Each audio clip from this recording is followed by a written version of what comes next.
This episode is brought to you by LifeLock. Between two-factor authentication, strong passwords, and a VPN, you try to be in control of how your info is protected. But many other places also have it, and they might not be as careful. That's why LifeLock monitors hundreds of millions of data points a second for threats. If your identity is stolen, they'll fix it, guaranteed, or your money back. Save up to 40% your first year. Visit LifeLock.com/podcast for 40% off. Terms apply. Breathe deep. Imagine your legs more limber in Duluth trading double flex denim. Envision euphorically squatting for that can of suds, bending for your toolbox in a state of bliss, lunging for your laser level on a whole new level. Relax and allow the flex to fill you with ability. Find your inner flex in double flex denim only at Duluth Trading. Hello and welcome to History For Weirdos. We're your hosts, Andrew and Stephanie, and we're going to take you on a journey into the strange, obscure, and relentlessly entertaining corners of human history. Now listen up, friends, because it's about to get weird.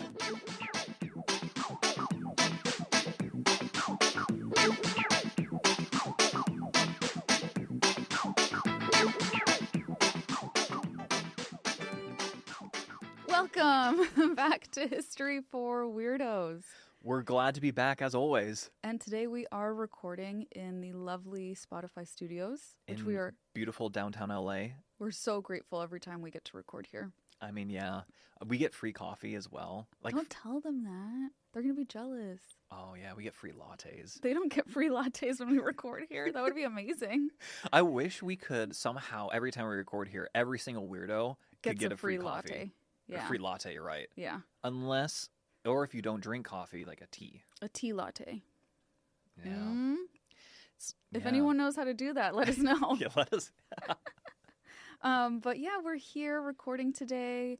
Last week we didn't have a video. Today you get a pretty video. We just like to keep you all on your toes. That's right. That's History for Weirdos in a nutshell. You never know what's coming. That is true, though. It is true. We really have. I mean, and that's what's so funny. Every time, it comes up in a conversation, like, "Oh, you guys have a podcast? What's it about? History? Oh, what topics do you cover?"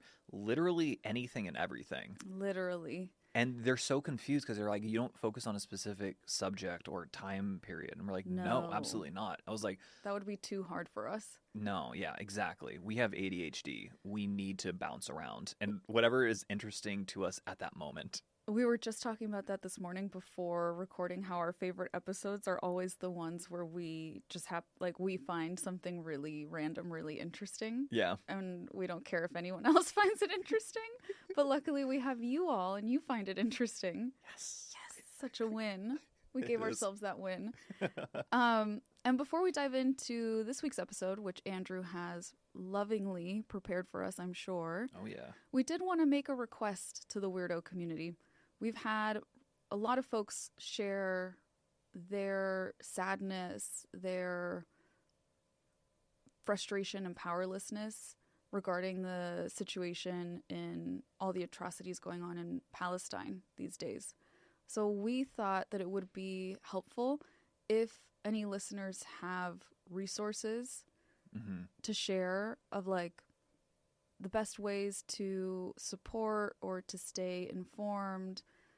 Please email us at historyforweirdos@gmail.com, and we're going to compile those resources and we're going to share them with the weirdo community, just so that we have something tangible to hold on to. And, if you feel motivated to donate or to take some sort of political action, you have a resource to help you get started. Yeah. And that actually does remind me to, especially our millennial and Gen Z listeners, which is most of you, if you want to run for public office, just do it. Honestly, just do it. I think now's the time. I mean, the last, I don't know, 8 years or 6 years, I don't know how it all blends together. It's kind of proven that literally anything is possible. Yeah.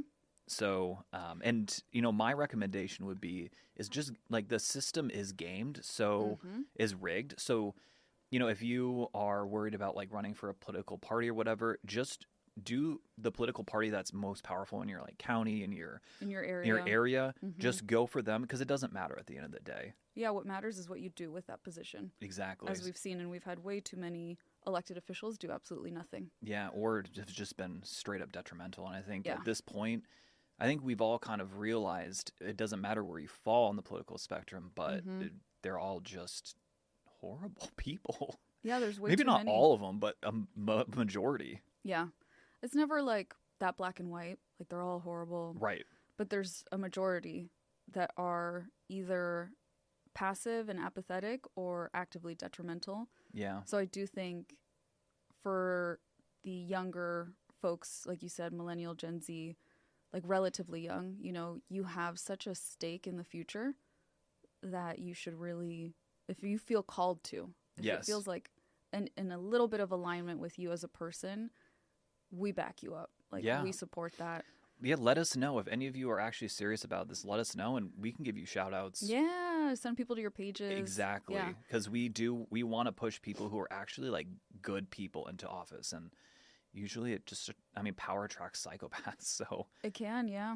It really can, because very empathetic people understand like the pressure that would come with power. Yes. So they're like, oh, I wouldn't want, that's a lot of responsibility.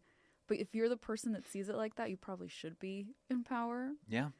So that could be a good resource to include if there's any like tools to help people run for office.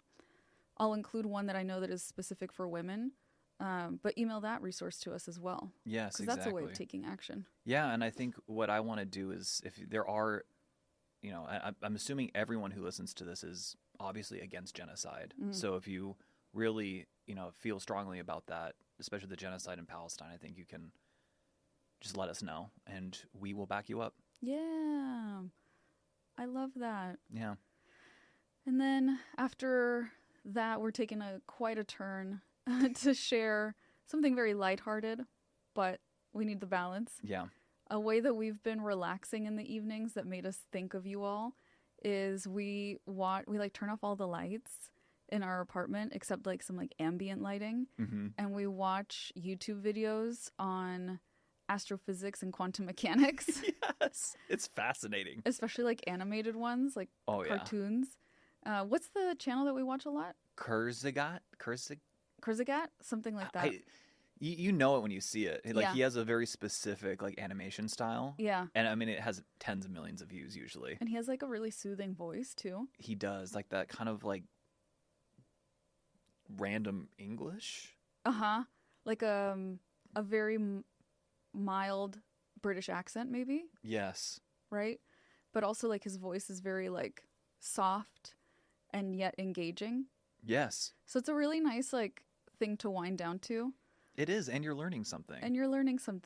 And we don't just watch his videos. Well, like whatever looks interesting, he just happens to cover a lot of things. Quite a bit, yeah. And we were talking about it, and I was like, you know who would love this? The weirdos. The weirdos would absolutely love this. Yeah. If you love weird stuff, quantum mechanics. Quantum mechanics breaks my mind. Is very weird. It definitely.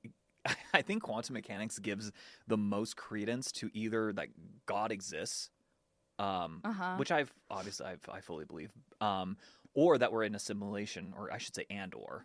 And/or. It could be both. And speaking of and/or, great show as well. Great show. I think really we've talked relevant. About that, yeah, we have. Yeah. And scarily relevant to today. Yeah. A Star Wars universe show.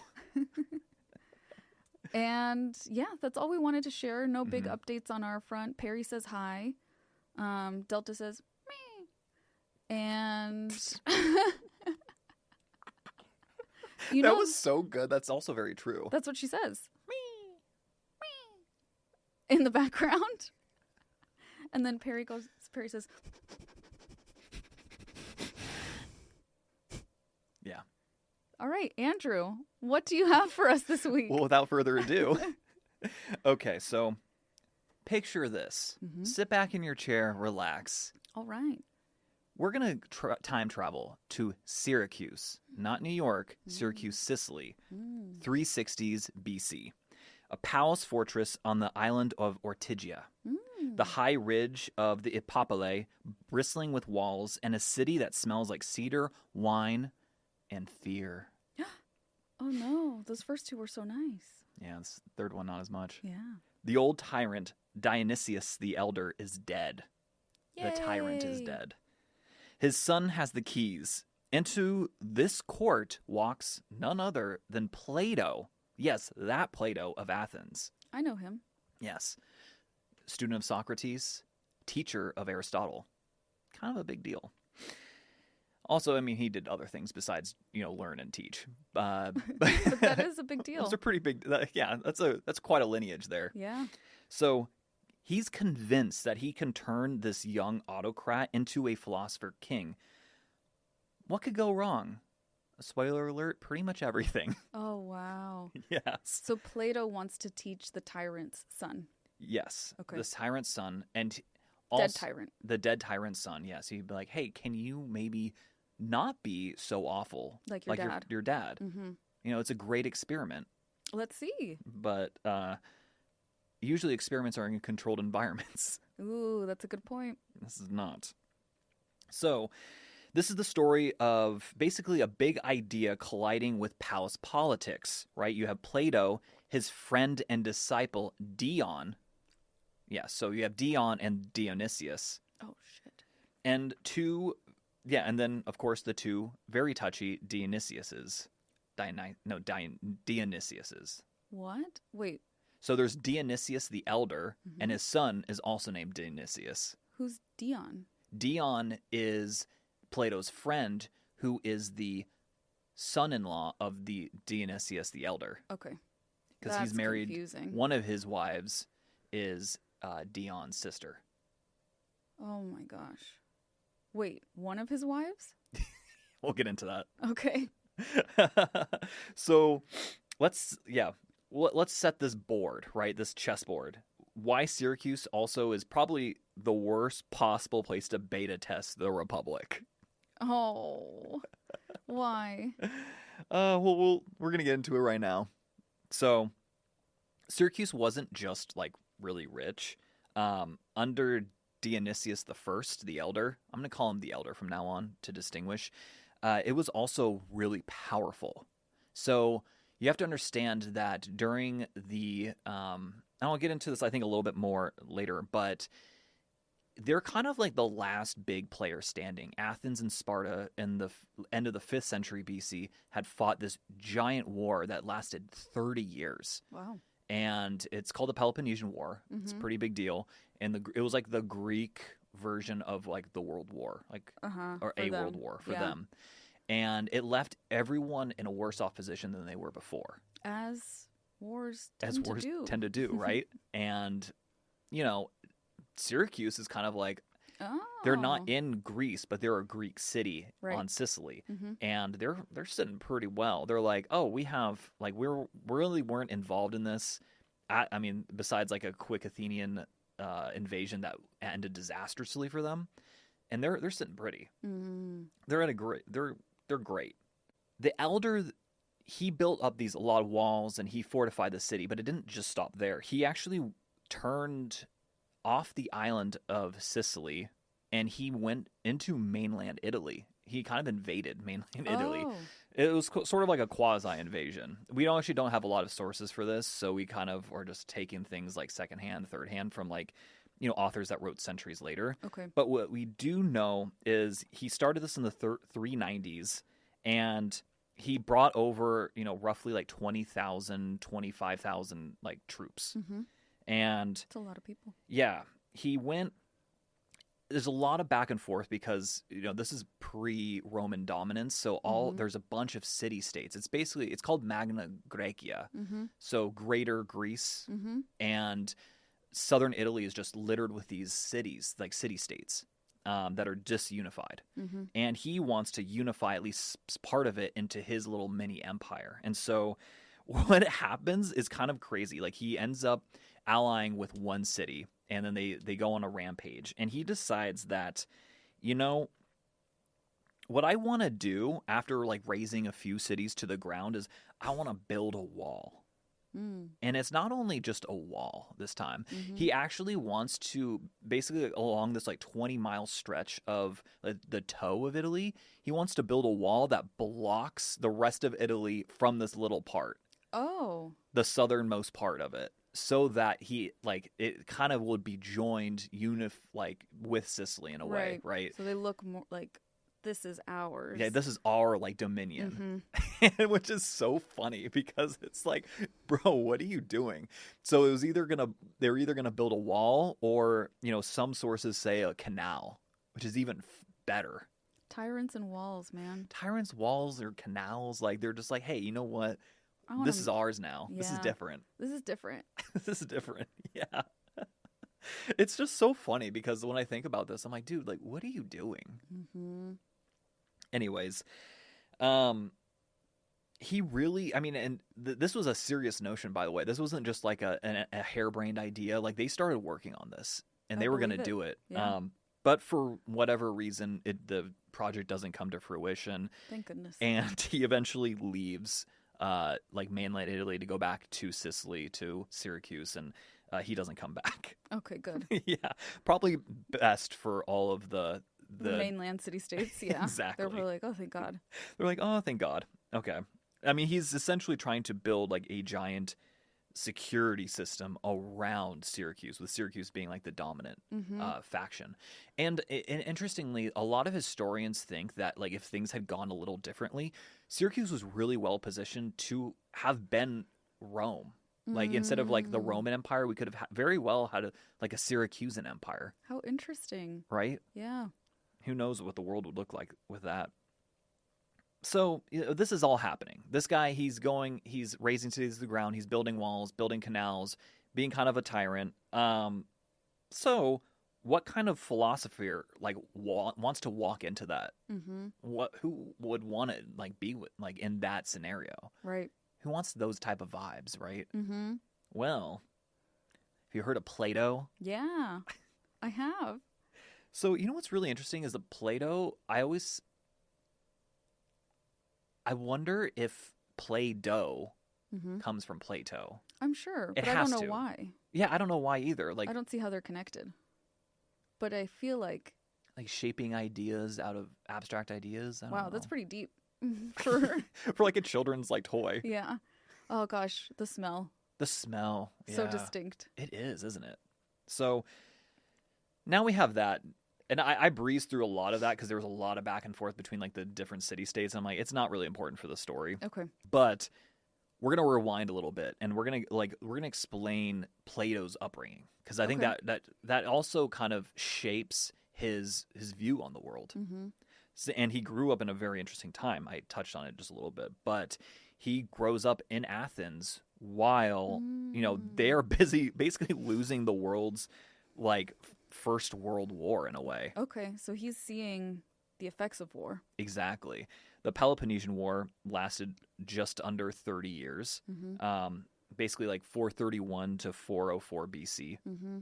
And early on, the city gets just punched in the gut by a plague, and it kills a lot of people, including Pericles. I didn't like how that sentence came out. No. Pericles the human. Pericles the human. Okay. Yes. Pericles the human died, 2,500-ish years ago. I didn't know that it was a plague that got him. Yeah, it was a plague. Wow. Can you tell listeners who Pericles is? Both of them? Yes. So Pericles the human was a strategos. He was the leader of Athens. He was like an archon, I suppose you could say.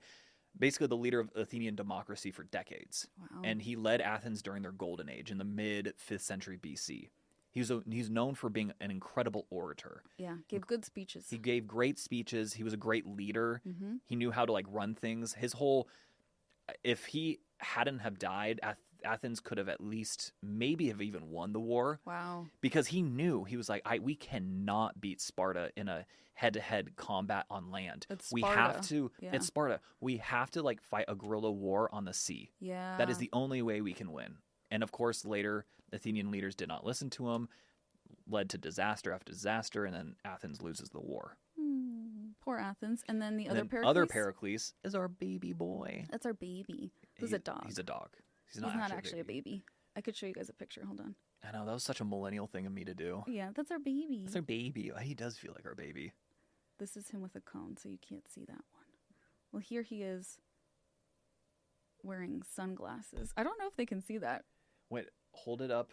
Hold it up to that camera. Yeah, I can see it. Can you see him? Yeah. It's Pericles, the dog, wearing sunglasses. God, I love him.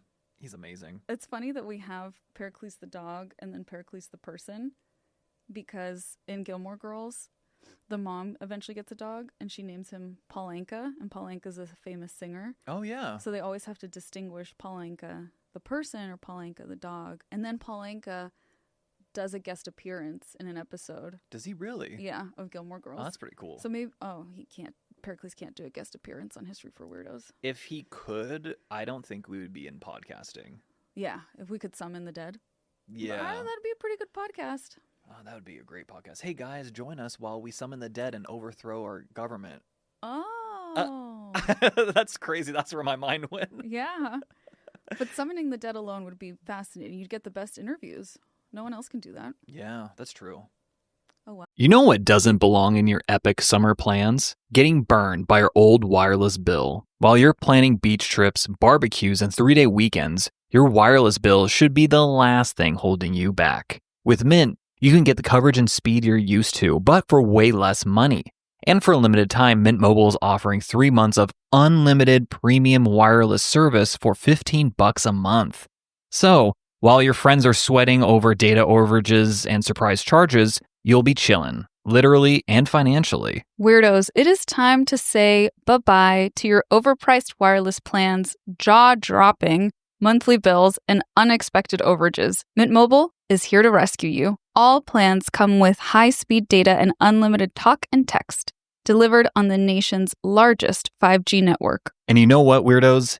If it wasn't for an annoying, lengthy contract that we're currently locked in, we'd be taking full advantage of Mint Mobile's summer promo. That's right. This year, skip breaking a sweat and breaking the bank. Get this new customer offer and your 3-month unlimited wireless plan for just $15 a month at mintmobile.com/HFW. That's mintmobile.com/HFW. Upfront payment of $45 required, equivalent to $15 a month. Limited time new customer offer for the first 3 months only. Speeds may slow above 35 gigabytes on unlimited plan. Taxes and fees extra. See Mint Mobile for details. Parents of tweens, if you're familiar with far-off drop-offs... Dad, stop, right here. Or get DMs about what's for dinner, you may be experiencing tween milestones. For your son or daughter, these can start at age 9. HPV vaccination, a type of cancer prevention against certain HPV-related cancers, can start then too. For most, HPV clears on its own. But for those who don't clear the virus, it can cause certain cancers later in life. Embrace this phase. Help protect them in the next. Ask their doctor today about HPV vaccination. Brought to you by Merck.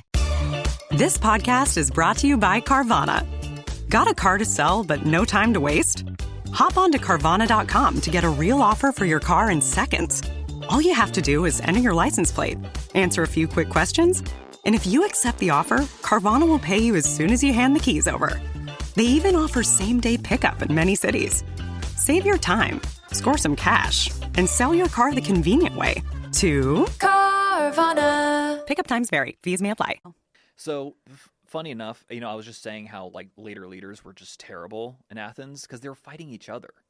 And now you saw the same thing with Carthage, centuries later when they were fighting Rome. They're too busy fighting their political enemies at home and ignoring the war abroad.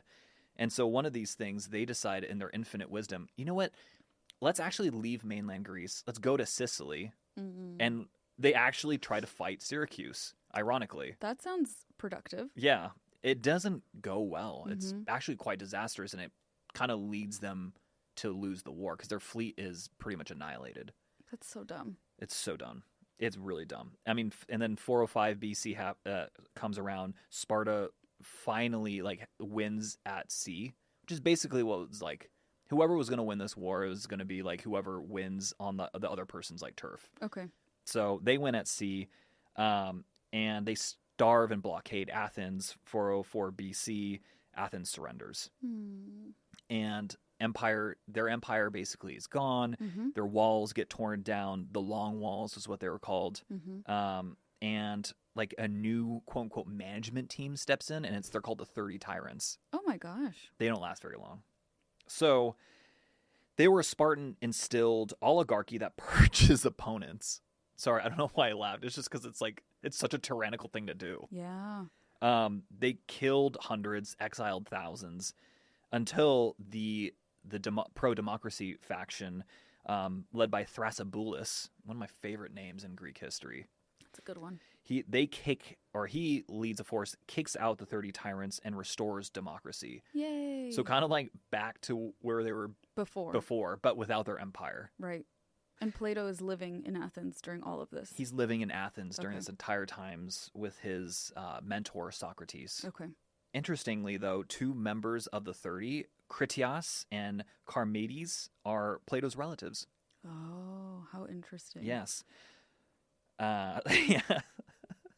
It's just really funny, too, because, like, if they had Thanksgiving, It would you be know, an awkward it would Thanksgiving be dinner. really awkward. Yeah. It would be a pretty awkward Thanksgiving dinner. I don't know why that came to me. I don't know either. So I mentioned Socrates, and in 399 BC, the restored democracy, in their brilliant wisdom, this is like going back to like the wartime, they decided that, you know, Socrates was guilty of impiety and for corrupting the youth. Oh. They convicted him, and they forced him to commit suicide by drinking hemlock. Yeah, I remember that. Yeah, Plato, according to his writings, is there, and he witnesses it. I mean, and this is the world that he's growing up in. Mm-hmm. So he witnesses like devastation on a widespread scale that's really hard for us to comprehend. And on top of that, the democracy's restored, but doesn't really go well. And he loses his mentor. Yeah. Mm-hmm. So a lot of the sources actually come from Plato himself. He wrote a series of letters, 12 or 13. I always forget which one it is. But the 7th letter is what we primarily look at for this, which is interesting and I'm sure you all will remember this because I've said it so many times. But every time we look at ancient history, you have to kind of the sources are all over the place. And with the 7th letter, there's a lot of historians believe that it wasn't even actually written by Plato. Oh. Yeah, and that it was actually a later invention, but like recently later. Wow. Because the reason why... Like a contemporary? Yeah, the writing style is a little bit different, and it's much longer than any of the other ones. Interesting. Yes. So we don't know for certain if he wrote the 7th letter or not. Exactly. But it is one of our primary sources for this episode. Okay. Along with some other much later authors. Okay. But I just wanted to shout that out because, if you're a classics person, you hear me, talk about the 7th letter, you might be like, oh my God, we don't know if that's actually real. I just want to be very cognizant of that. Mm-hmm. But I am using it. Plato, in the 7th letter, Plato himself says that the treatment of Socrates by both oligarchs and democrats, people who are pro-democracy, cured him of any naive urge to be a politician. Mm. And he concludes that there will be no respite from evils until rulers philosophize or philosophers rule. Mm. Either way, the experience is undisputed, and the letter just kind of puts, I think, his feelings into words. Mm-hmm. And, of course, this is where we get the idea of a philosopher-king, is from Plato. Mm-hmm. He never uses those words, but that this is the origin of that idea. So what does he do instead? He wants to build, essentially a pipeline of future leaders. Okay. So around 387 BC, on the city's northwest edge in a grove that was sacred to the hero Academos, Plato acquires property and starts teaching in what becomes known as the academy. How cute. And that's where we get the word academic. From Plato. From Plato. Wow. So it's a school, it's a research hub, kind of like an incubator of sorts. Like a think tank. A think tank also. It's a community. And it's organized legally as a religious association of the Muses, which I think is kind of cool. Yeah. Yeah. And it's headed by an elected scholarch. Is that where we get scholar? Yes. Oh my gosh. So it's like the vibes here are like part gymnasium, part think tank, and part don't at me unless you've read the math. Oh yeah.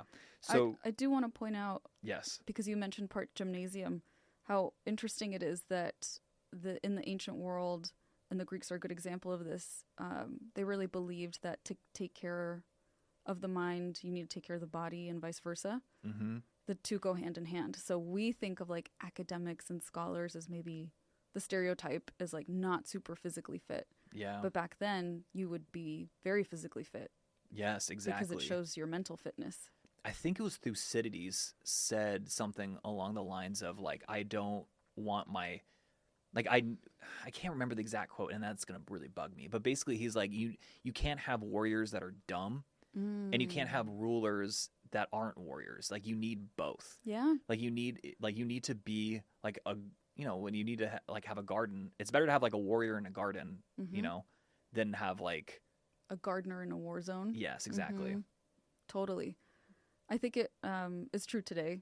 Yeah. Like even when we look at what is a healthy mind, one of the measures is flexibility. And that's also one of the measures for like a healthy body, right? Yeah. Flexibility. That's so interesting. I've never thought about it like that. The more you know. The more you know. I love that. So the curriculum of the academy actually did include mathematics. That was really important to him, especially geometry, natural science, dialectics, and training for statesmanship. Oh, how cute. Yeah. So exactly kind of like the education before power sort of program that is laid out in the Republic in his foundational work. And I'm guessing it's all men. Oh, yeah. It's Greek. Yeah. Greek were super like men first. Yeah. I'd be hanging out with Sappho instead. Yeah. Yeah. Yeah. So poetry, girl time. Like way better. Way better. Yeah. Well, yeah. I mean, I would love to be here, but okay, you go be there. Yeah. Fine. God, can you? I mean, it would be a shame that I don't know how to speak ancient Greek. Oh yeah, me neither. But if we did. Yeah. Assuming. Yeah, the Attic Greek. I don't know how to speak it. So, I mean, and serious talent does show up, right? Like I've already mentioned Aristotle, but also mathematicians Theaetetus and Eudoxus. Actually, I've never said his name out loud before. Are also associated with it. And then, of course, Aristotle does come and he founds his own school called the Lyceum. What? Oh, and that's funny because lycée is high school in French. It must come from that word, too. It must, yeah. Lyceum. Oh, interesting. I didn't know that. And does Aristotle teach someone else? Aristotle does teach someone pretty important in the grand scheme of, I guess, world history, Western civilization. You might have heard of him. His name's Alexander. We know him as Alexander the Great. Oh. Yeah. Taught him when he was like a little boy. Yeah. That's a big deal. That's a huge deal. Yeah. Damn, man. Can you imagine those classes? That would have been crazy. I know. To learn from Aristotle. Wow. You know, I would be really fascinated if I could understand them. I would want to like be taught by Socrates in his prime. I would want to be taught by Plato in his prime, and then Aristotle in his prime, and see like which one I like the most. Oh, that would be so cool. I know. I wish we could like test that out somehow. Right? Yeah. That'd be so cool. Basically, the academy is like the first university. Yeah. In a Very way, first, right? Yeah. They call it like the ultimate ancestor of the university. I think that's appropriate, yeah. I think it's fair. I mean, that's where academics come from. Academia. So there was a famous and fun tradition, we don't know if it's certain, that there was a sign over the door of the academy that said, "Let no one ignorant of geometry enter." Damn, they're like, Stephanie Serrati, you cannot pass. Yeah, you wouldn't even be, like, even if you were a man, you couldn't go in, babe. They'd give me one, like, geometry pop quiz, and I'd be like, I'm out. I'm out, yeah. I had to take geometry twice. I had to take it twice. Like, I'm so sorry. I failed the first time. I will think say, I got like a B the second time. It's my least favorite math, geometry. I hated geometry. Yeah. Damn. That wouldn't be for us then. Yeah, I'll be like, oh, let me tell you about calculus, buddy. You don't even know about it. You don't even know. Isaac Newton's not even around Be yet. like, you can't even tell me what a derivative is. I can. Oh, so geometry is their highest form of math at this point, right? Yeah, because there's no algebra. There's certainly no calculus. There's no trigonometry. When is algebra discovered or invented? I want to say it's probably during the Arab Golden Age, probably like in the 9th century, roughly. Okay.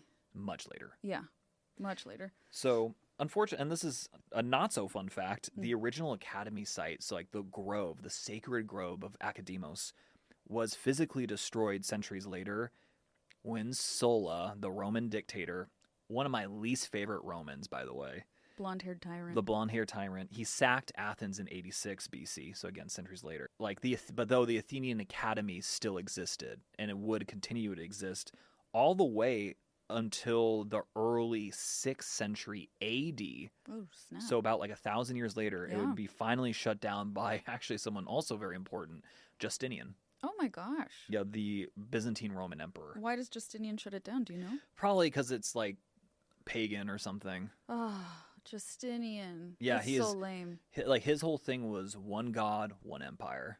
Oh my goodness. Yeah. Oh well. Yeah, well. I know. Anyways. We're not there yet. So Plato, he's armed with trauma, math, and a campus. Let's go. Oh my goodness. Yeah. And he wants to kind of like live fire the Republic. He's like, it's great to think about it. The Socrates, Plato, Aristotle, they're really good thinkers. But what about doers? Can they do this? No. Spoiler, no. So one of Plato's like Sicilian disciples, actually is probably his fiercest like disciple in Sicily, is this guy named Dion. So how do they link up? Yeah, how does he even get to Sicily? Much later, Plutarch, he wrote Parallel Lives, right, where he puts a Greek guy versus a Roman guy, like kind of like this guy and this guy, like how there's similarities. Compare and contrast. Yeah, like the most famous one is Alexander the Great and Julius Caesar. So Dion is actually one of the subjects, and he has him paired with Brutus. I didn't read into like why, but I found that interesting. So they first made contact in Sicily. Plato was in kind of like the other part of southern Italy, like the heel side earlier, doing stuff. I actually don't know a whole lot, but he does make his way over to Sicily and strikes up a very quick friendship with Dion. Dion is like, he actually showed a lot of promise to rule. It's too bad he wasn't actually royal himself because he was very much so more temperate in his measure. Like he's much more temperate, I guess, in his way of thinking, in his actions. He really did kind of embody the ideal like student. And did they connect because Plato had read Plutarch talk about him, or where does Plutarch come in? Oh no, he's just the source. I'm sorry, Plutarch's the source. He writes centuries later. Oh, okay. Yeah, I'm so sorry. Just they just happen to meet. Yeah, they happen connect. to meet. Okay. Yeah, he details it. And that's like where we know about it. Okay. So because Dion is Aristomache's brother, right? And she is one of the wives of Dionysius the Elder. Okay. So he kind of gets like a little bit of a, he's not in the royal family by blood, but through marriage. Okay. And he gets his first taste of like this rational philosophy from, almost said Socrates, from Plato. And they're like, he kind of converts really from like this, like, oh, living in court luxury to like, I want to be more moral. And so he kind of joins like a boot camp in a way. Very cool. Plato's moral boot camp. And Dion thinks the same arguments that reformed him might reform the tyrant. Oh. Yes. And ironically, that it's a well-placed intention, but this causes drama for quite a while, and there's a lot of unintended consequences of this. Yeah, because you can't change someone who doesn't want to change. Exactly. That's the piece that he's missing. Dion was open to having his mind changed. Yes. Someone who's a tyrant probably is not. We'll find out right now because you're absolutely right, babe. Your burger is served, and this is our finest Pepsi Zero Sugar. Its sweet profile perfectly balances the savory notes of your burger. That is one perfect combination. Burgers deserve Pepsi. Halliday presents, in the red corner, the undisputed, undefeated Weed Whacker Guy. Champion of hurling grass and pollen everywhere. And in the blue corner, the challenger, extra strength Halliday. Eye drops that work all day to prevent the release of histamines that cause itchy allergy eyes. And the winner by knockout is Halliday. Halliday, bring it on. This podcast is supported by Progressive, a leader in RV insurance. RVs are for sharing adventures with family, friends, and even your pets. So if you bring your cats and dogs along for the ride, you'll want Progressive RV insurance. They protect your cats and dogs like family by offering up to $1,000 in optional coverage for vet bills in case of an RV accident, making it a great companion for the responsible pet owner who loves to travel. See Progressive's other benefits and more when you quote RV insurance at Progressive.com today. Progressive Casualty Insurance Company and Affiliates. Pet injuries and additional coverage and subject to policy terms. So it's interesting because he makes 3 trips to Sicily throughout his life. This is the first one, and it's very brief. So they must have been quick friends. Like, he must have, like, convinced Dion very quickly, like, oh, this guy's really smart. Mm-hmm. Like, he has big brain thinking going on. Yeah. So gave him a geometry quiz. He passed. He was like, you're in. I Stephanie love that. Serrati, whoever she is, she's out. She's, like, born thousands of years later. She's gone. Get out of here. And she's a woman. She's gross. So Plato speaks about justice, like in an audience with Dionysius. He speaks about justice and why tyrants lack true courage. That's bold. Dionysius the Elder does not like this. Yeah. He's really not stoked about that. Because if the shoe fits. The shoe fits, exactly. I think it hits a little too close to home. Mm-hmm. And Dion's like, oh boy, this was a mistake. So he like kind of hustles Plato onto a Spartan trireme for his own safety. Wow. A Spartan, ironically. Yeah. It's by So this much point later. it's later. And it's kind of weird because like he rushes him onto this trireme or trireme, but at the same time we think that Dionysius must have gotten to that Spartan captain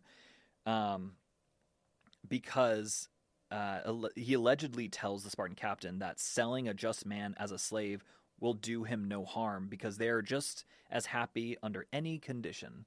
Oh. Yeah, so he's really butthurt. Yeah. By Plato. Yeah. Basically called him a coward. Kind of, yeah. Mm-hmm. Yeah, exactly. Philosophical and petty. Mm-hmm. He's like, oh, I can be a philosopher too. Mm-hmm. So, yeah, and there's this whole, like, other... I'm not even going to get into it, but I put in my notes, and I was like, I don't know if I'm going to read this or not. But, like, there's this whole note where, like, it's, like, almost like a side quest where Plato gets actually sold into slavery. He's busted out. And, oh, my gosh. yeah, it's this whole thing. We're not even certain if it happened or not. If it did, it would have been very short. Okay. But he makes his way eventually back to Athens. Okay. So... meanwhile, Dion is rising at court because he shows a lot of promise. He's very intelligent, and he's methodical, and now which he is has much philosophy. needed. Now he's philosophy. Mm-hmm. He does he shows a lot of promise. So Plutarch paints him as like entrusted with big missions, even being like the ambassador to Carthage, which. You know, this is obviously before the Romans and Carthaginians had their beef. But right now, the Carthaginians basically have beef with anyone Greek. Yeah. Including, and most especially, Syracuse. Because Sicily is basically divided in half. The western half is Carthaginian. The eastern half is, like, Greek. Oh, I see. So very tense relations. Very tense. And Dion gets sent as an ambassador. Yeah, and he becomes friends with, like, a lot of the Carthaginians. Which kind of also... comes to haunt him later on down the line. Because they're like, are you even a Greek? Are you even a Syracusan? He's like, I just make friends with people, man. Yeah, I'm charming. Yeah, literally. It's interesting, too, because there is this one anecdote where Dionysius told like a terrible joke about an earlier tyrant named Gelon, who was kind of like seen as a little bit of a heroic figure in Syracuse history. And Dionysius Dion had to correct Dionysius. In his joke? In his joke. And so it really fell flat. Oh, that's so awkward. Yeah, I can imagine that, like, Dionysius is like, okay, well, this guy is the brother of my wife, and he actually shows a lot of promise, so I can't get rid of him. But if he was only one of those things, I bet he would have. Yeah. Let's fast forward to 367 BC. Okay. Dionysius the Elder finally dies. Yay. Thank God. I bet that's what a lot of people in Syracuse were thinking. Or they were thinking, thank the gods. Yes, thank you. Thank you. I stand corrected. So Dionysius the Younger now inherits basically like a fortress state, like the predecessor to like a surveillance state. And according to Plutarch, he has a taste for 90-day parties. What? I remember on our honeymoon in Bali, weddings? Yeah, the weddings, they'd celebrate for like 3 days straight. Yeah. I thought that was excessive. Yeah. 90 days. I believe Indian weddings are like a week long. Oh my God, that's insane too. I respect it. This is 90 days. I mean, even by Greek standards, this is absurd. Yeah. Literally, like, absurd. So, Dion, though, he's smart. He sees an opening here. He's like, maybe Plato can educate this young man, just like he did with me. Maybe he can turn him around. It's not because right now he's like a soft tyrant. He likes to party and do stuff, but like, he's spoiled. He's spoiled. He's a spoiled brat. Yeah. That's exactly the way to put it. So he's like, if we give this spoiled young man these tools, maybe it'll like strengthen his mind. Yes, and exactly. He'll be better. Exactly. And remember how I said Plato was really into geometry? It's because Plato really admired Pythagoras, or how we say in English, Pythagoras. Most notably, the Pythagorean theorem. And actually, interestingly, Pythagoras had a cult that still worshipped him even in this time, and he was old. He had been dead probably now by, I don't know, 150 years or something. He lived a long time ago, and so he still had a cult that like worshipped him, and they had some strange ideas as well. I'm not going to get into it, but they also were really into math, so they kind of had this alliance. And Pythagoreans from Italy actually join the chorus. I'm so used to saying the Greek pronunciations of words. And Plato like agrees to come with them. They kind of form this like alliance. They're like, hey, why don't we all go to the Syracusan court and let's like really educate this young man. Okay. And try to make things better. So, and for a hot minute, this actually works. Dionysius the Younger, is really receptive to Plato's ideas. Okay. And and Plato even gets like a red carpet entrance when he first comes. I mean, not literally, right? But they treat him as like an honored guest. Okay. Very different than the last time he was there. Right. And this unfortunately doesn't last very long. Of course, right? The court counterattacks him. They don't like that there is this philosopher that has so much sway over their tyrant. Especially a young tyrant who's very easily moldable, right?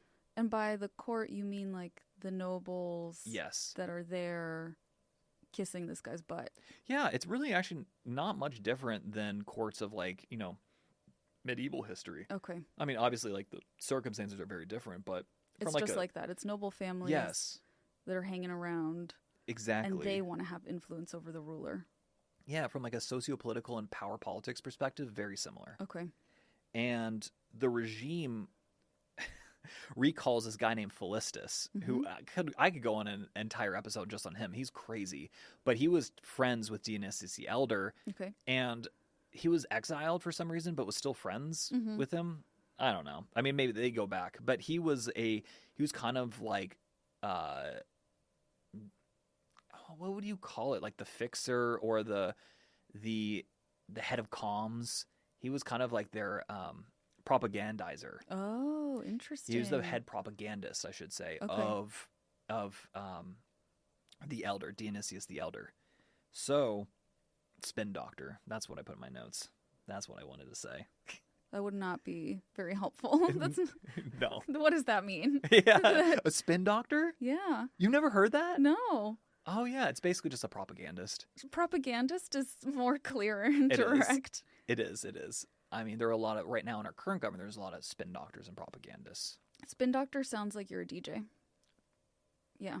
That's actually, oh my God, DJ Spin Doctor. Mm-hmm. It'd be great. Someone do it. Anyways, Let me back up a little. Yeah. This was a little... It's a little confused. I know, there's a lot going on. So, the cult of Pythagoras picks up Plato. They go to Syracuse. They are molding the younger. Yes. And the court is like, we don't like this. So they go and get... Philistus, the propagandist. Correct, yeah. Okay. Yeah, thank you. Yeah, I think that might have been a little confusing.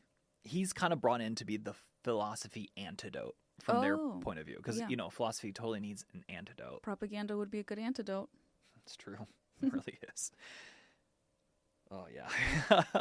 So Dion is accused of plotting. Yeah, wow. He's plotting against Dionysius. Even though he's just trying to help him. Yeah. Mm-hmm. Literally just trying to help him. And he's exiled. His property is sold. And, but Plato's still there. He's trapped. Like, he's like, oh, my sponsor's gone. And now there's this kid who's kind of a psycho running things and who's also being, like, molded by this dude who's not a good guy. Okay. And so, what am I going to do here? Mm-hmm. So, Plato describes being kept uncomfortably close. So, kind of like think guest / hostage. Yeah. Until Archytas of Tarentum, who was, I don't know if he was a Pythagorean himself, but he was at least allied with them. He engineers a rescue via state trireme.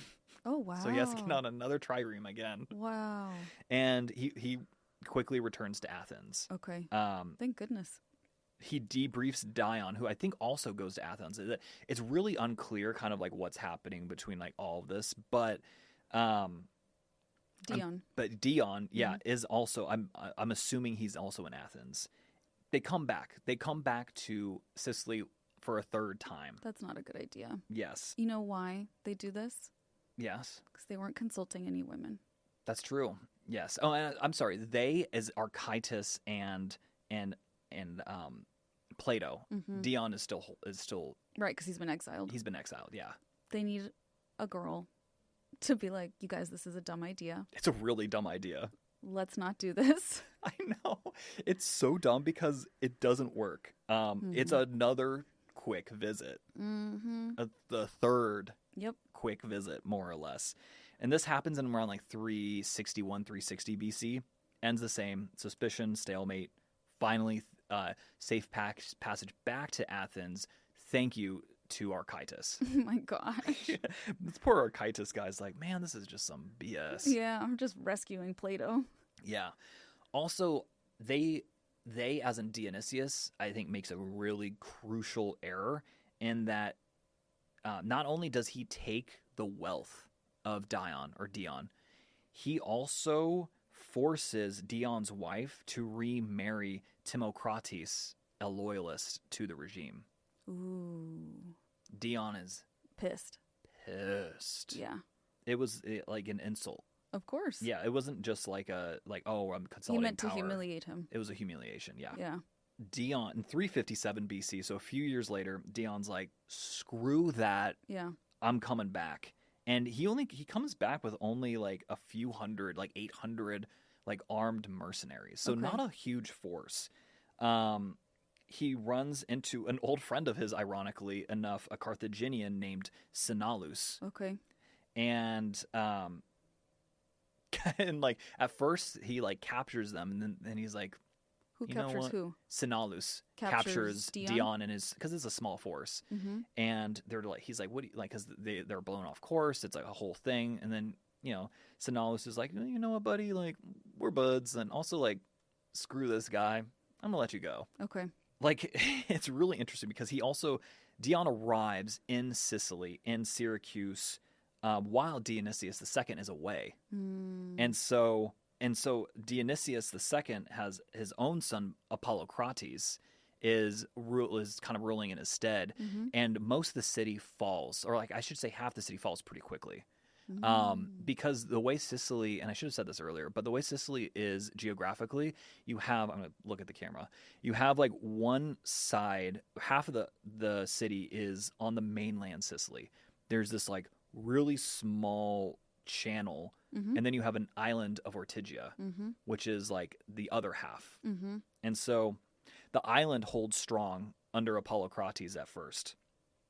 And it's the mainland part that falls? Yeah, and the mainland, the outer city, flips. Okay. Philistus races in with a fleet to crush the revolt, but he loses and dies, and the regime basically loses its hardest thinker along with its like small fleet. And it's kind of complicated what happens, but this like eventually the siege kind of just grinds on. You have street fighting. It's really brutal. And there's a sack of the garrison, and basically like the entire population is just riding like a roller coaster of terror, because it's just like it's Syracuse and fighting Syracuse, and you don't know like who's on what side, and it's Chaos. just eventually though Apollocrates surrenders Ortygia and flees. Dion kind of enters as a quote unquote liberator to some extent. And he gives himself the title Strategos Autokrator. So basically a man with emergency powers. Okay. And briefly even has the crowd at his side. Okay. But we can see, you have phase 1 is topple a tyrant. Phase 2 is harder. That's please the people, pay your troops, write a constitution, and don't get stabbed. That's a lot to do. It's a lot to do. You don't technically need this car. You say that out loud to yourself. You say, I have no space. You say, I'm just looking. Then you click. Then you zoom in on photo number 87 and whisper, oh no. Then you text a friend, the one who always enables you. You say to yourself, this is the last one, knowing it is not. You don't need this car. But maybe, just maybe, this car needs you. Bring a trailer.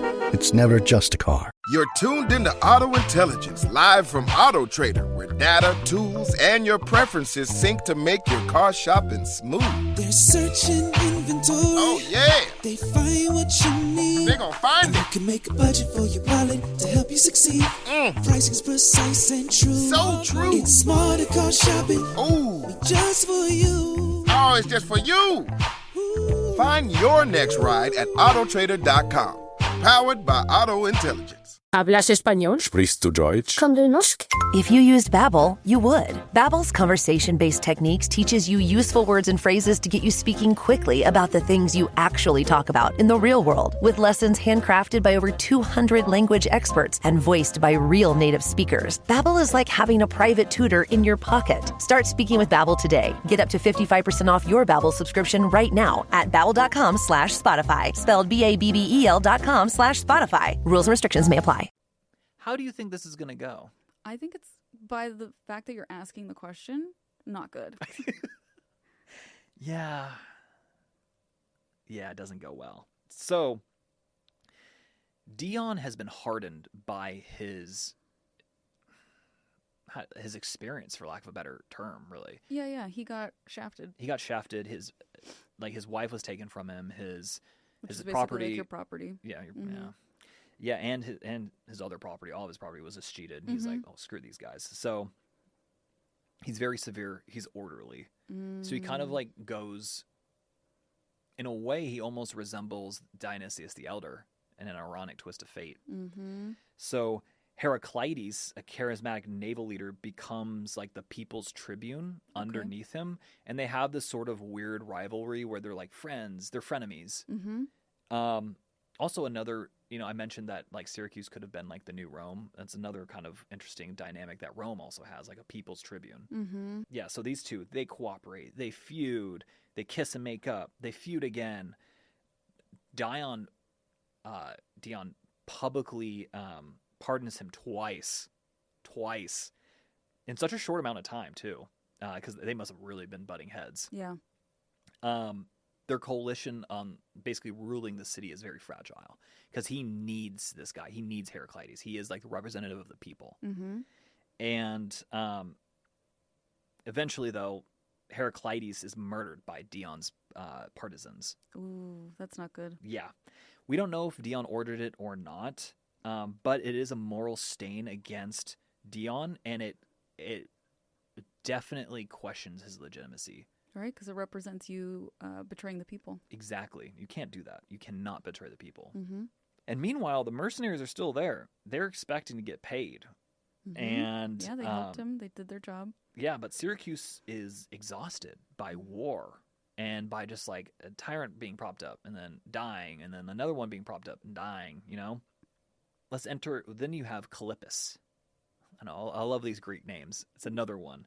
He's an Athenian in Dion's circle, and tradition actually links him to the academy, which is very ironic. Because he swears a sacred oath to Dion. And during the chorea, Callippus's men smuggle in like a short sword and like into the ceremony because it was sacrilegious to have any sort of violence during like a sacred holiday or festival, but they do it anyways and they assassinate Dion. Wow. Yeah, a man possibly linked to the academy. We're not sure though. Okay, but he was an Athenian. Mm-hmm. So I mean, and this is actually sacrilege, and I think in a way though it could have been recompense for Dion, at least his partisans, killing Heraclides. Mm-hmm. Also sacrilege, yeah. Also sacrilegious, yeah. Yeah, it's really bad. Basically, Callippus only rules for 13 months mm-hmm. before he is chased out and murdered. Mm-hmm. This is basically Syracuse's favorite hobby right now. Yeah. Is like chasing out tyrants and possibly killing them. Mm-hmm. So, finally, though, like I think they must have had an appeal to Corinth because Timoleon, who is not even like related to Syracuse in any way, but the state of Corinth sends this guy Timoleon and to kind of quell this whole thing. In a few audacious seasons, he coaxes the surrender of Ortygia and the ships, and he also ships Dionysius the Younger. He's still around, right? And he gets shipped off to live in Corinth as like kind of as like a prisoner, but like a royal prisoner. A royal prisoner. It's mm-hmm. like he's living a pretty cushy life. I'm sure this guy actually doesn't mind. But they just want to keep an eye on him. Exactly, and this guy, Timoleon, he breaks kind of like the local gangs, the strong men, for lack of a better term, the organized crime, and gives Syracuse like a working civic corps. He even actually, when he's there, he fights Carthage because, of course. Yeah, you're always fighting Carthage. You're always whether you're a Greek or Roman, you're fighting Carthage. Yeah. That is just like, that's is a your theme. Life. Yeah, it never goes away, right? Yeah. And he also tears down like a citadel that had been outside the city, that was built by Dionysius the Elder, and he tears it down. It's a very symbolic gesture because getting rid of the tyrants. The tyrants are done. Mm-hmm. Spoiler alert, they're not, but that's a story for a different time. Mm. So it's like basically he's not a philosopher-king by any means, but ironically he's the most capable of all these leaders, and he isn't like a tyrant himself. He's there to like kind of clean stuff up. Mm-hmm. He's there to like clean up the mess, because it's a huge mess. Plato didn't live to see Dionysius II strolling Corinth Street, which is really interesting because Plutarch writes again centuries later that it's kind of like on brand. It's like, you know, he introduces his idea and then he's like, oh, okay, I'm out of here. And doesn't have to like actually see kind of any like the consequences. Plato, yeah. Yeah, that's not great. No, it's interesting because like I still admire Plato and I definitely hold him in high regard. But after doing a lot of this research, I have a more, I think, comprehensive view of him as a person. Yeah, he's a man. He's a man at the end of the day. I think in my head I held him up to this mythical standard because we do in the Western civilization, Western tradition. Him, Socrates, and Aristotle all feel like, oh, they're better than everybody else. Yeah, and Aristotle, we know, was insanely racist. Wow, really? By like, he was a Greek supremacist. Oh my gosh. Everyone else was like not like specific. True humans. Yeah, oh Greeks were the best. Ew. Everyone else, no. That's so like stupid. I know, it's interesting because even Alexander the Great didn't think like that. Yeah, like he used that type of mentality for his advantage. For his advantage, exactly. Yeah, but from like a ruler perspective, but he didn't believe that. Very interesting. Yeah, it does seem like this was a very half-baked idea. It was for Plato. It was not his like shining moment to say, but it does inform him when he writes later, like, because he's kind of writing the Republic during this time. It's really unclear like what the time frame is, if he's had already written it, if like, you know, what's going on. But we know for a fact that, or I shouldn't say for a fact, but we're 99% sure that when he's referencing the archetype of the tyrant, a lot of it comes from Dionysius the Elder. Yeah, that doesn't surprise me. And some from Dionysius the Younger as well, but mostly Dionysius the Elder. And yeah, it's a whole thing with like a fake conversation between him and Socrates, or Socrates and like the reader. But yeah, it's really interesting how that works out. So in the Republic, the answer to political chaos is rulers, you know, trained for decades, right? Math, music, moral discipline, dialectics, the full academy boot camp, so that power and wisdom can finally share like a single brain, right? And again, I mentioned this earlier, it's the birthplace of the philosopher-king, but we see in practice that doesn't necessarily always work out super well. And in fact, I've heard some historians equate some ideas of the Republic to like North Korea. Wow. Yeah. I would never think that. I would never think that either. Granted, I haven't read it. We have it. We have it. I have. I'm not going to lie, guys. Don't come at me, but it's kind of boring at times. It's a tough read. I'm sure for modern readers, it's very boring. Yeah, it is. It's a tough read. So, but let's drop that syllabus, right, into, you know, we have like a real life case study. Like, can this work? Like beyond just theory. But you get, you know, flattery, payrolls, and fortresses. So like corruption. Yeah. Essentially with a lot of power. And especially, he didn't do this with just a minor city-state, which would have been a lot smarter. He did this with the most powerful Greek city-state at the time. Well, plus it doesn't make sense because so the Younger and Dion weren't like raised in his academy. Correct. As young men. They both are being exposed to these ideas later. And the Younger has already people around him that want to influence him with different ideas. Right. So I think it's pretty obvious it's not going to work out. It's surprising to me that they really do try it. I mean, just, yeah, like really smart people can have disastrously horrible, like stupendously stupid ideas. Yeah, because why? Like, it would only make sense to me if the Younger had sought Plato out and was like, I'm actually really interested in learning from you. Exactly. But since they're trying to force these ideas onto him, and they're doing it so overtly that it's triggered the power politics of the court, like that's so stupid. If you're going to try to give this ruler your ideas, your morals, you have to do it so undercover. Yes. And so subversively that no one picks up on it, no one that could be threatened. Plato should have had you. Imagine. But they didn't want to ask any women what to do. They didn't want to. Yeah. I mean, it's funny because I find it so like dumb, honestly, because like who is involved? Like who knows interpersonal relationships better than women at this time. Yeah. And or even now. Because in Robert Greene's The Art of Seduction, Mm-hmm. he starts off the book with that way of seduction historically has been seen as a women's art and thus was given a negative connotation. Yes. Right? But it is essentially just the art of influence. And women had to learn the art of influence in more subversive ways because men had been subjugating them. So, Right. like, what else? You can't be overt with your, like, moves for power. You have to be subtle.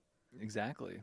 So, Plato really could have used the art of seduction to He help really him could have. understand. Yes. Because it's also, I think I fall prey to this as a therapist sometimes. I have to remind myself, you are a teacher when you have a willing student. You can't just teach at someone. That's such a good that's so profound and so simple. Oh, thanks, babe. That's so sweet. Yeah. And he doesn't have, like, Dion's a willing student. He is. But then Dion gets he gets like his villain origin story, it sounds like. Yeah, he does become the villain at the end of the day, which is Yeah. really sad. Yeah, he's like very typical, like, Marvel villain. Oh, now What? I get it. Now I understand why Plutarch and like paired Dion with Brutus. The old good Oh. someone who has strong ideals but ends up Ends up becoming a doing- villain and destroying the thing they sought to preserve. That makes sense. Damn. That's a Now really I good get it. parallel. That's parallel lives, baby. Wow. I yes, love and it. our friend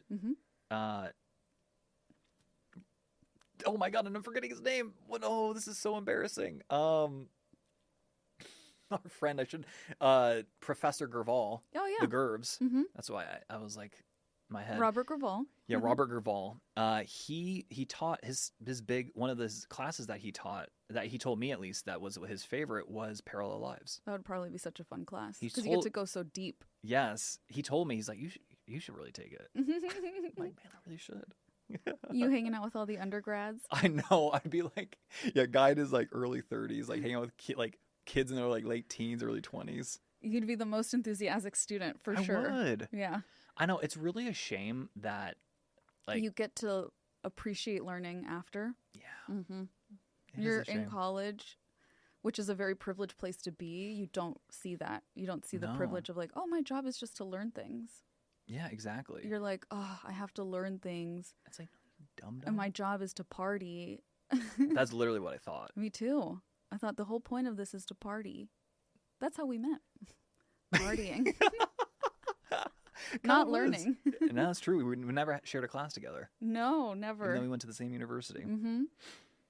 Well, Let's get us back to let's Plato. get us. That's right. I don't even know where I was. Oh yeah, I'm just kind of like wrapping up. This was tough. Like this was tough for Plato because he does kind of write later on, in his later like laws that he writes, that the star of the show isn't a perfect ruler, it's law. So painstaking civic education, mixed institutions, and a legal order sturdy enough for fallible humans. That's what that is his ultimate like kind of conclusion. Takeaway. Yes. And many scholars read this as kind of Plato's sober second best turn, not abandoning the Republic's insights necessarily, but translating them into systems that you don't have to be like a unicorn to run. So that's, I mean, and he is. I see that his Yeah. original hypothesis is a unicorn ruler. Pretty much. And like if you get one, amazing. How are Right. you going to guarantee a second one? Exactly. I mean, we see this in Rome, right? Yeah. For every Marcus Aurelius, you're going to have Marcus Aurelius's son, Commodus. Yeah, who exactly. sucked. Yeah.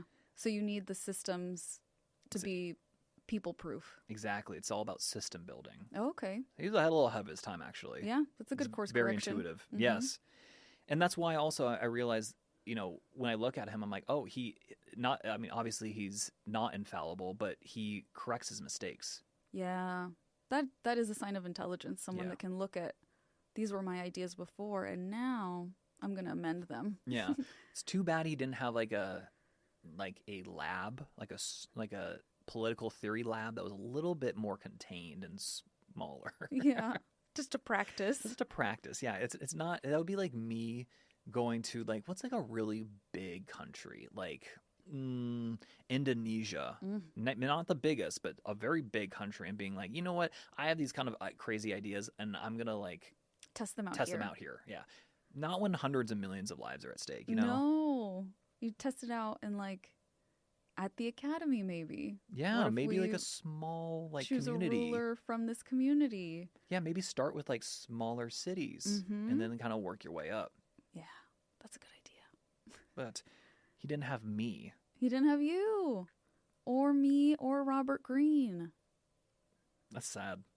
I love how we're like, Plato would have been so much better off with us. Yeah.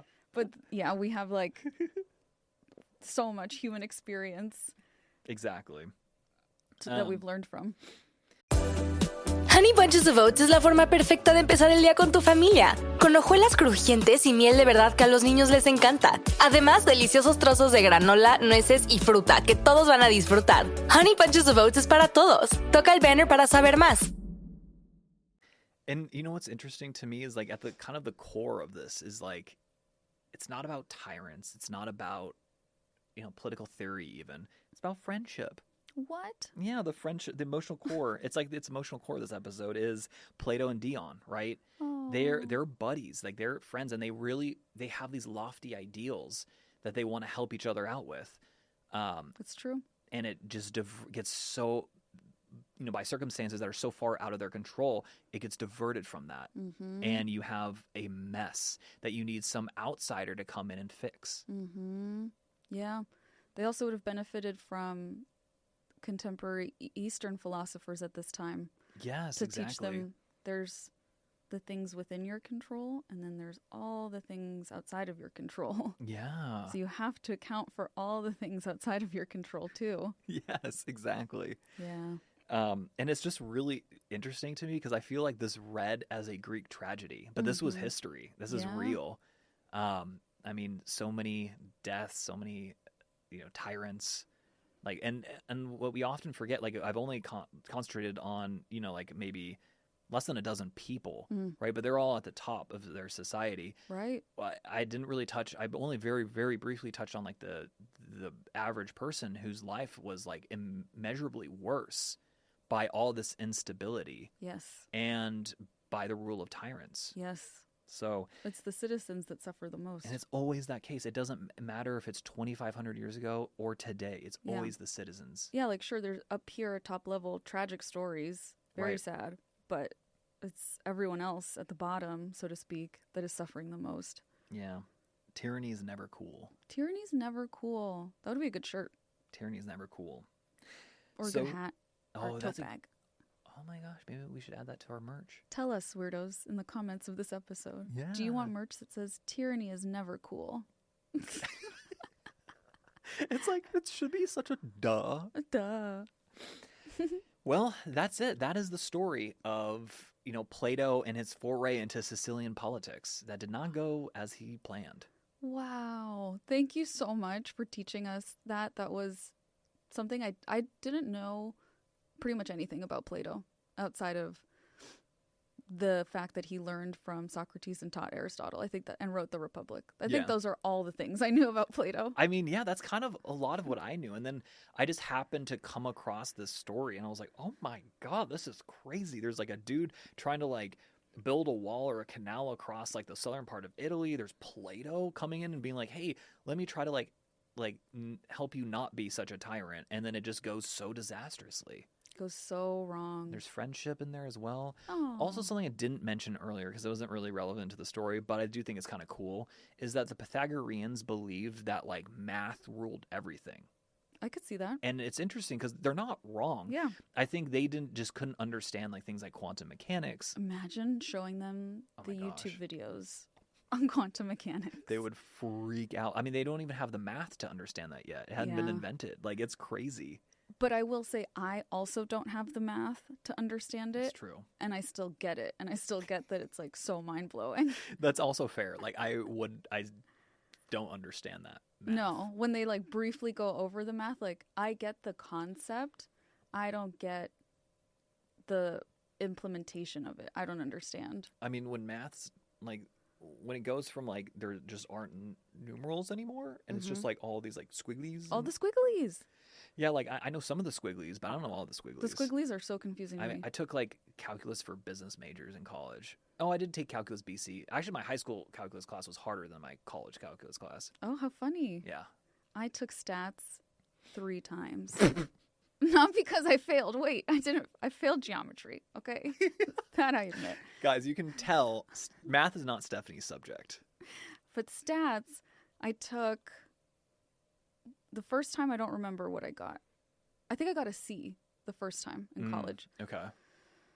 Oh, yeah. That was at SC. And my TA tried to help me better understand stats to prepare for the final by giving me like Lord of the Rings sort of metaphors and analogies. That's really interesting. It helped a little bit, so I got a C.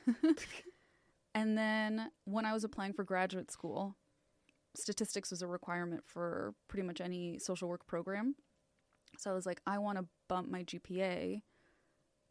I'm going to retake stats because the second time I'm going to get an A, right? I didn't get an A. I got a B. The second time. B, though. That's better. I did better. And then when I went to Columbia, they were like, oh, we don't care that you took stats already. Twice.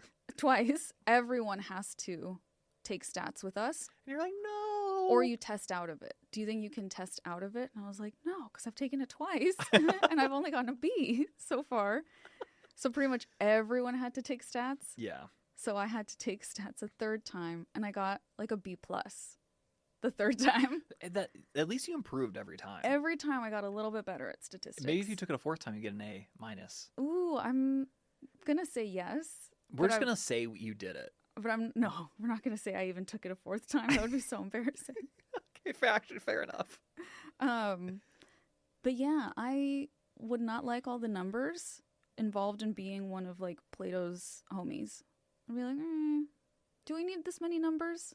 I don't think so. What's interesting? They didn't even have Arabic numerals at the time. time. Oh, they didn't. You're right. I don't actually know because the Roman numerals are Roman. What are Greek numerals? I actually don't know.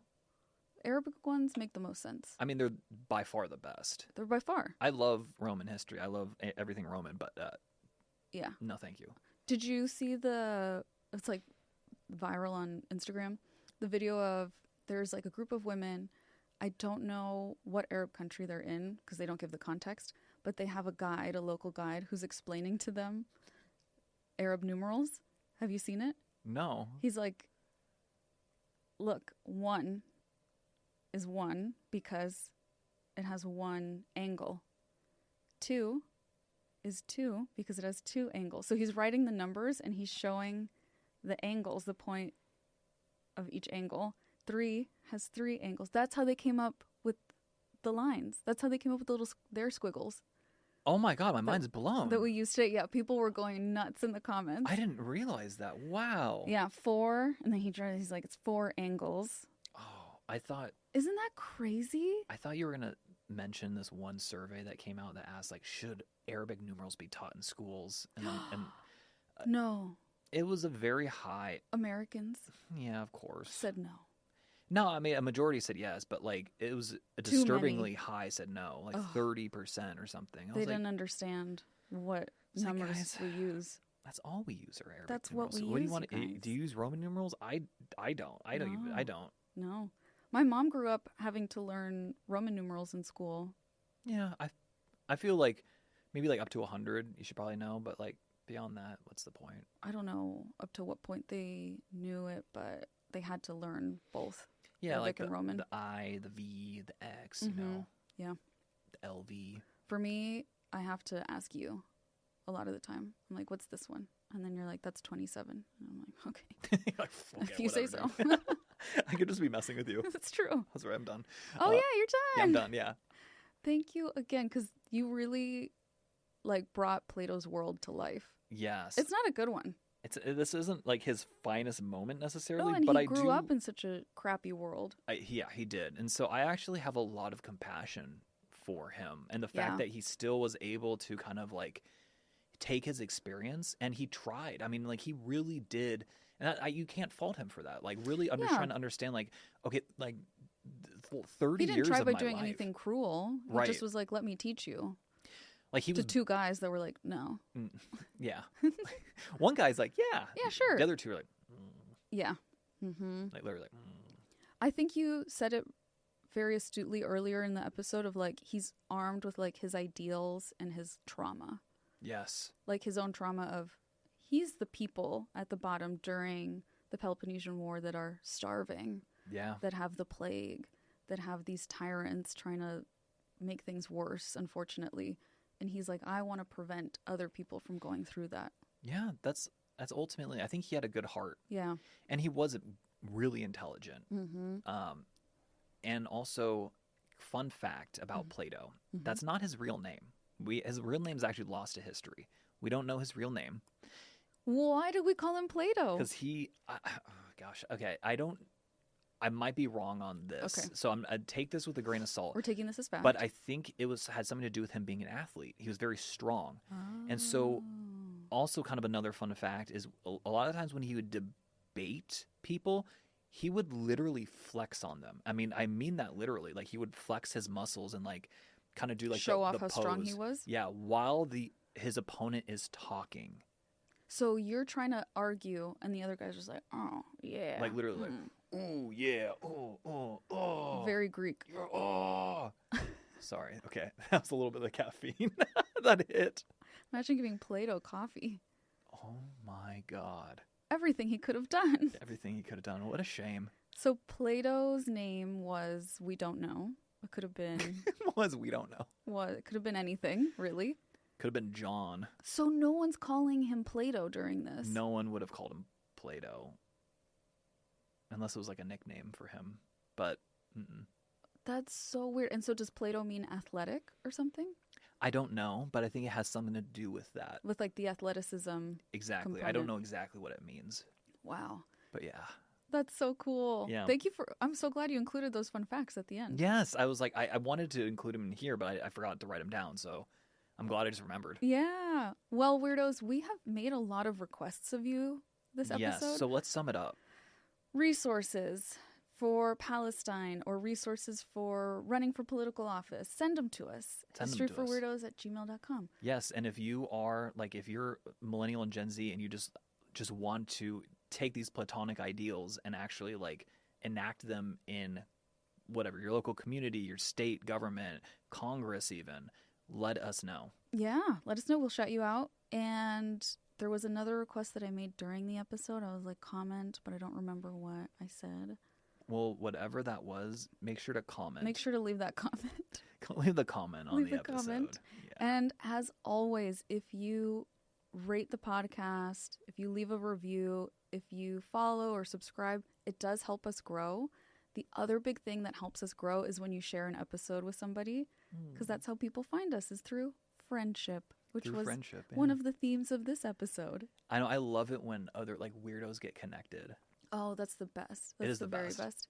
And then as always, to keep up with us, if you're just interested in seeing a little bit of behind the scenes, you follow us at History for Weirdos on Instagram. That's right. That's where we post behind the scenes, maybe even a little BTS of this right here. Of this right here, definitely. I took a lot of selfies. You'll see them. This is why I love you. And thank you so much, weirdos. Thank you so much. And as always, see you next time. Adios.